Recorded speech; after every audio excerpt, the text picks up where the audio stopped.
បាទសួស្តីបងប្អូនទាំងអស់គ្នាថ្ងៃនេះខ្ញុំមានផ្កាមួយប្រភេទនេះចង់ណែនាំបងប្អូនដែលនៅខាងនៅថាទីក្រុងចង់ដាំផ្កាព្រៃផ្កានេះគឺអត់ងាយរយទេហើយគឺដល់រដូវវាដែលវាដុះមកវាដុះចេញពីមើមរបស់វាអាហ្នឹងវាមានមើមបងប្អូនតាមដែលខ្ញុំកោះពីឆ្នាំមុនគឺខ្ញុំឃើញផ្កាស្អាតខ្ញុំកោះដាក់ផ្ទះខ្ញុំដាំនៅផ្ទះដល់ចុងដើមខែ5ហ្នឹងវាចាប់ដើមដុះមកហើយដល់ពេលដល់ចុងខែ6ហ្នឹងគឺចាប់ដើមចេញផ្កាអញ្ចឹងមកហើយផ្កាវាអត់ងាយរយណាបងប្អូនហើយផ្កាវាស្អាតមែនតើផ្កាវានេះគឺរយៈពេលដែលវានៅជាផ្កាចេះគឺយូរចន្លោះពី2ទៅ3ខែបានវារយហើយមួយឆ្នាំវាផ្កាតែម្ដងទេបន្ទាប់ពីដែលវាផ្កាអញ្ចឹងហើយគឺវានឹងងាប់ដើមហ្នឹងទៅហើយ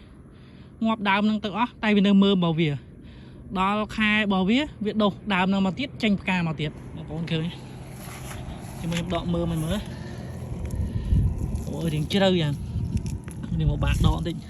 នេះវាមានមើមវាអញ្ចឹងបងប្អូននេះមើមវានៅខ្ចីនេះបងប្អូនមើលសើច្បាស់អត់ focus បាទនេះមើមវានៅខ្ចីនេះខ្នែងរបស់វាមានមើមចាស់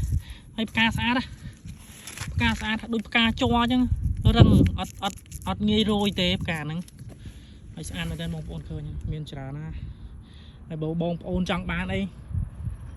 ខ្ញុំកោះឲ្យហ្នឹងហើយស្អាតឃើញដាំបើសិនជាដាំគឺស្អាតមែនតើដាំនៅមុខផ្ទះយើងធ្វើសួនធ្វើអីគឺស្អាតផ្កានេះហើយមានដូចជាមានពណ៌រៀងពណ៌ម៉ោង10នឹងចាស់ហ្នឹងហើយនឹងពណ៌រៀងផ្កាឈូកមានពណ៌ផ្កាឈូកមកពណ៌ទៀតហ្នឹងហើយស្អាតមែនបាទបើបងប្អូនចាប់អារម្មណ៍អីតាក់ទងមកខ្ញុំកោះឲ្យហ្នឹងដាក់មកធោទៅហ្មងនេះពណ៌មកពណ៌ទៀតបងប្អូនឃើញនេះពណ៌វាអត់ដិតទេពណ៌នេះរៀងស្រាលពណ៌រៀងផ្កាឈូកហើយនេះពណ៌រៀងដិតខ្លាំង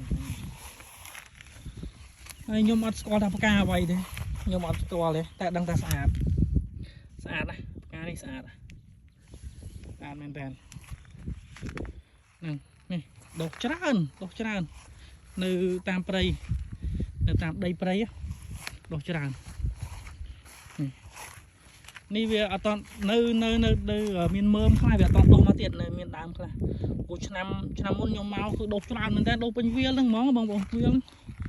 វាលហ្នឹងគឺដុះច្រើនស្អាតណាស់នេះមើលពី